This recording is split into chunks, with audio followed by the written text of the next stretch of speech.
বিসমিল্লাহির রহমানির রহিম। আজকে আমি বাসায় ফিশ বারবিকিউ করব চুলাতে।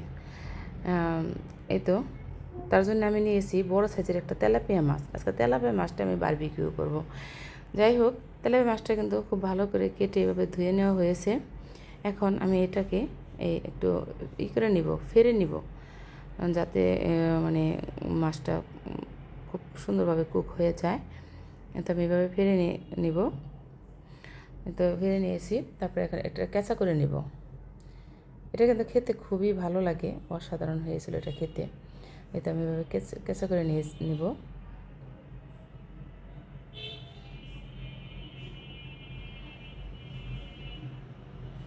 তো কেঁচা করে নেওয়া হয়ে গেছে।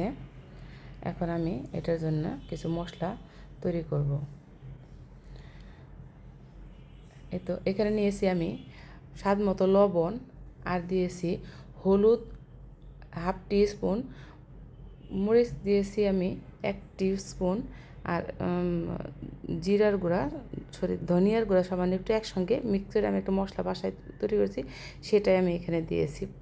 যাই হোক, এখন আমি এখানে দিয়ে দেবো oyster sauce 2 table spoon, barbecue sauce দিয়ে দিব 2 টেবিল স্পুন, আর দিয়ে দেবো টমেটো সস 2 টেবিল স্পুন। এখানে ম্যাগির সস দিয়ে দিলাম 1 টেবিল স্পুন, আর সয়া সস দিয়ে দিলাম 2 টেবিল স্পুন, আর ভাজা জিরা গুঁড়া দিয়েছি 1 টিস্পুন, আর যে ফিশ সস দিয়ে দিব 1 টেবিল স্পুন পরিমাণ।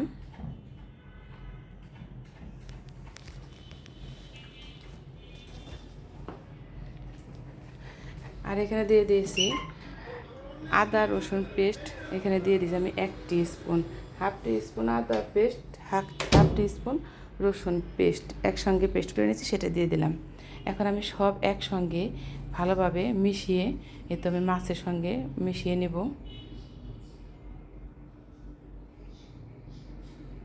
খুব ভালোভাবে এটা মশলার সাথে মেখে নেব মাছটা। আমি এই তো একটা ছুরির সাহায্যে একটু কেঁচা করে নিয়েছি ভিতরের অংশটাও, যাতে মশলাটা খুব ভালোভাবে ঢুকে যায়। আর এখানে আমি কিন্তু 2 টেবিল স্পুন আগে সরিষার তেল দিয়ে দিয়েছিলাম, আর এখন এই যে আর 1 টেবিল স্পুনের মতো উপরে দিয়ে দিলাম সরিষার তেল মেখে নিয়েছি। এখন আমি এই মাছটা 4-5 ঘন্টার জন্য নর্মাল ফ্রিজে ম্যারিনেট করতে দিয়েছিলাম।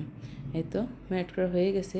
এখন এই যে ছোটো ছোটো হাত দেখতে পাচ্ছেন, এটা কিন্তু আমার মেয়ের হাত, মেয়েও আমাকে হেল্প করতেছিল। যাই হোক, আমার মেয়ে এখন লেবু দিচ্ছে। যাই এখন এই পর্যায়ে একটা লেবু চিপিয়ে দিয়ে দিতে হবে, 1 ফালি লেবু। যাই হোক, এই কাজটা কিন্তু আমার মেয়ে করতেছে। এখন আমরা চলে যাবো এটা ফ্রাই করতে। যাই হোক, এখন একটা বড় সাইজের প্যান নিয়েছি, এখানে দিয়ে দিয়েছি 2 টেবিল স্পুন সরিষার তেল। এখন এই যে মাছটা দিয়ে দিলাম।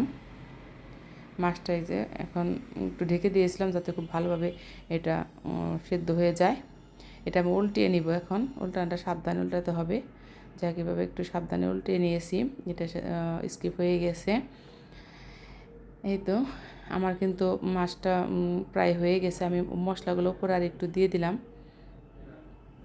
তেল দিয়ে দিলাম, সরি, এর উপরে একটু সরিষার তেল দিয়ে দিয়েছি। এটা এখন আমি তুলে নেব। যেমন মাছটা কিন্তু হয়ে গেছে। এটা আমি একটা প্লেটে ওটা তুলে নিয়েছি। এখন এটার জন্য একটা সস তৈরি করব। তো সেই যে প্যানের ভিতরে আরও 1 টেবিল স্পুন সরিষার তেল দিয়েছি, আর মাছ যে মাখানো মশলা ছিল সেই মশলাগুলো একটু ভালো করে নেড়ে ফ্রাই করে নিচ্ছি। আর এখানে দিয়ে দিব হাফ টিস্পুনের মতো চিলি ফ্লেক্স, আর দিয়ে দিয়েছি 2 টেবিল স্পুন টমেটো সস, আর দিয়ে দিয়েছি বারবিকিউ সস দিয়েছি 1 টেবিল স্পুন। এই তো এখন একটু খুব ভালোভাবে নেড়ে এটা ভেজে নেব মশলাটা তেলের সাথে। সসটা কিন্তু রেডি। এই যে আমি উপরে এখন সসটা দিয়ে দিব। এটা খেতে কিন্তু ভীষণ ভীষণ টেস্ট হয়েছিল, যদিও এটা তেলাপিয়া মাছ, কিন্তু তারপরে ভীষণ মজা হয়েছিল। আপনি এভাবে বাইরেতে তৈরি করে খাবেন, আর আমাকে কমেন্টে জানাবেন কেমন হয়েছিল। আল্লাহ হাফেজ, আসসালামু আলাইকুম।